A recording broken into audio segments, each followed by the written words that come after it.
कभी धूप, कभी बारिश और कभी hailstorm. Nagpur's unpredictable weather has shown variations in the month of March. Hello everyone, I'm Pearl Prasad. Today I'm here at the India Meteorological Center. Sir, हमने मार्च के महीने में बिन मौसम बारिश ऑब्ज़र्व किया है, तो इसके बारे में आप क्या कहना चाहते हैं?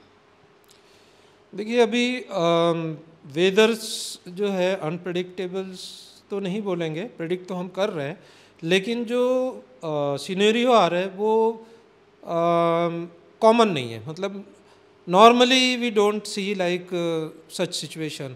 तो मार्च में लोग तैयार रहते हैं कि अभी समर स्टार्ट हो रहा है और हमें अब गर्मी के लिए तैयारी करनी. अचानक से हमारा वेदर एकदम से चेंज हो गया और यहाँ पर हीट की जगह में बारिश हो रही है, हेल स्टॉर्म हो रहे हैं और आंधी तूफान चल रहे हैं. तो ये चीज़ें वेदर के लिए कोई नई नहीं है, चीज़ें होती हैं, but it is not regular features. ये कभी होती है, कभी नहीं होती है. तो बेसिकली दो चीज़ें होती हैं. वेदर जो होता है इसमें एक तो क्लाइमेटिक वेरिएशन होता है, एक क्लाइमेट चेंज का इफेक्ट होता है. वेरिएशन इसको बोलते हैं, जो चीज़ें होती हैं वो हर 4-5 साल में एक आध बार, हर साल तो नहीं मिलेगी आपको, लेकिन 4-5 साल में वो चीज़ें होती रहती है. जैसे कि आपने कहा कि मार्च में बारिश नॉर्मली नहीं होती है, लेकिन मार्च में बारिश हमारे रिकॉर्ड के हिसाब से होती है, तो वो वेरिएशन में आता है. दूसरा ये होता है कि क्लाइमेट चेंज इफेक्ट होता है. क्लाइमेट चेंज इफेक्ट ये होता है कि जो फीचर्स पिछले हमें 25 साल 30 साल में नहीं मिले, अचानक से कोई बहुत ज़्यादा कोई चेंज वाली चीज़ें मिलती है, तो वो क्लाइमेट चेंज के कारण होती है. तो अब ये चीज़ हमको दोनों में से डिफ्रेंशिएट करना होता है. तो जहाँ तक बारिश की बात है तो वो क्लाइमेट एक नॉर्मल, लेकिन इस साल जो अभी जैसे बारिश हुई है, वी हैव टू सी कि ये कोई रिकॉर्ड तो नहीं है. अगर ये रिकॉर्ड है तो ये जाएगा क्लाइमेट चेंज के इफ़ेक्ट के ऊपर में, बट अगर रिकॉर्ड नहीं है, पहले भी ये चीज़ें हो रही हैं, तो ये एक तरीके के क्लाइमेट वेरिएशंस में आएगा. बट क्लाइमेट हमेशा बहुत ही वोलेटाइल होता है, चेंजेस होती हैं. बट आज हमारे पास में मॉडल्स हैं, तो हम प्रिडिक्ट कर पाते हैं कि हम 4-5 दिन पहले बताते हैं कि ये सिचुएशन आने वाली है. Will Nagpur and areas around Nagpur experience or encounter any sort of crop damage? Definitely, hailstorms have been reported in many districts, and hailstorm is very dangerous for crops and livestock. हमारे जितने भी crop खड़े होते हैं, जैसे कि मैं personally मेरी कई ऑरेंज जिनके खेत हैं, तो ऑरेंज के जो बुआई करने वाले फार्मर्स हैं, उन्होंने कहा कि अभी जो उनका जो एक क्रॉप दिसंबर जनवरी में आता है, दूसरा मार्च अप्रैल में आता है, वो मार्च वाला जो क्रॉप था वो काफ़ी डैमेज हुआ है, तो उनको काफ़ी लॉस हुआ. इसके अलावा जो चना है, देन आपका खरीफ की जो फसलें हैं, सॉरी खरीफ नहीं, जो अभी समर वेराइटीज़ जो बोया हुआ था लोगों ने, जैसे गेहूं हैं या और दूसरे जो क्रॉप थे, तो वो जहाँ पे हेल स्टॉर्म हुए हैं वो डेफिनेटली डैमेज हुए. तो किसानों के लिए तो हेल स्टॉर्म हमेशा नुकसानदेह है. और उन दिनों में हमने देखा कि नागपुर में 2 दिन हेल स्टॉर्म्स हुए हैं, यवतमाल में हुए हैं, अकोला में हुए हैं, भंडारा में रिपोर्ट हुए, चंद्रपुर में रिपोर्ट हुए, वर्धा में रिपोर्ट हुए. तो इस तरीके से बहुत से डिस्ट्रिक्ट्स में रिपोर्ट हुए हैं. तो क्रॉप्स को तो डैमेज किया है, इसमें कोई डाउट नहीं है.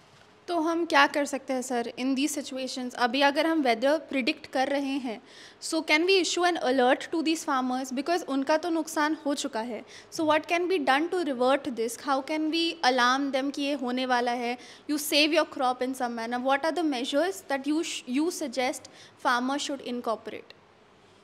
नहीं, इसका प्रोसीजर है एक्चुअल में कि हम फार्मर्स बुलेटिन इशू करते हैं और रेगुलर फोरकास्ट देते हैं, और उसमें हम कलर कोड का भी यूज़ कर रहे हैं.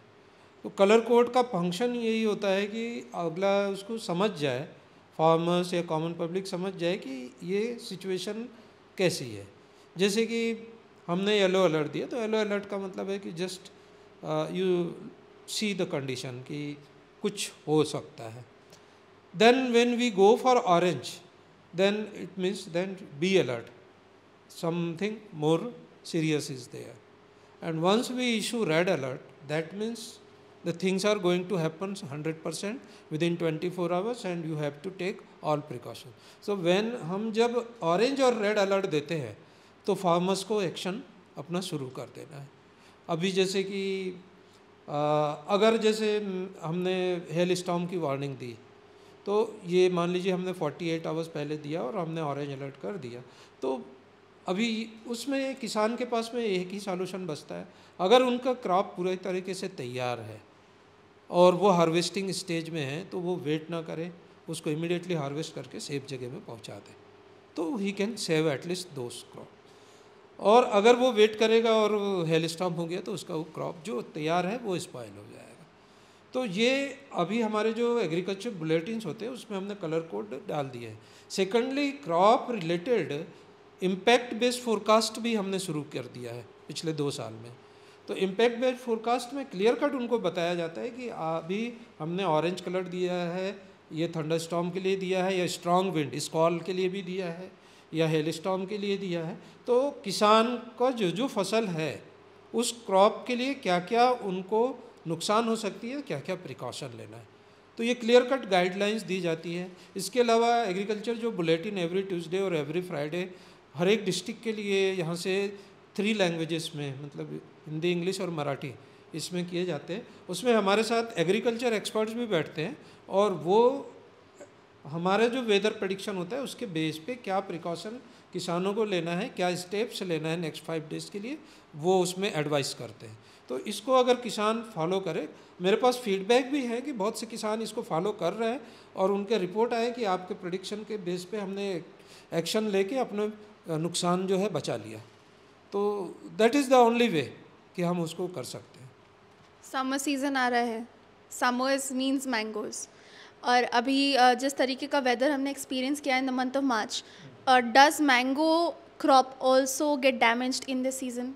डेफिनेटली अभी जो मैंगो के जो छोटे छोटे उसके जो कैरी लगे होते हैं ना, जो छोटे छोटे आम के या फूल लगे थे, वो ये जो आंधी तूफान और हेल स्टॉर्म्स हुए हैं इसमें काफ़ी झड़ गए. तो नुकसान तो है उसमें.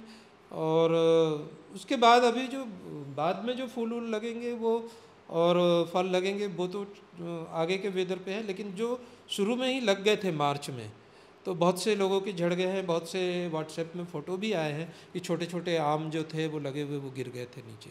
तो मैंगो को भी नुकसान तो हुआ है इसमें. तो इससे मतलब मैंगो के प्राइसेस बढ़ जाएंगे, कम हो जाएंगे, या उसका डिस्ट्रीब्यूशन कम होगा, इसमें इम्पैक्ट क्या है?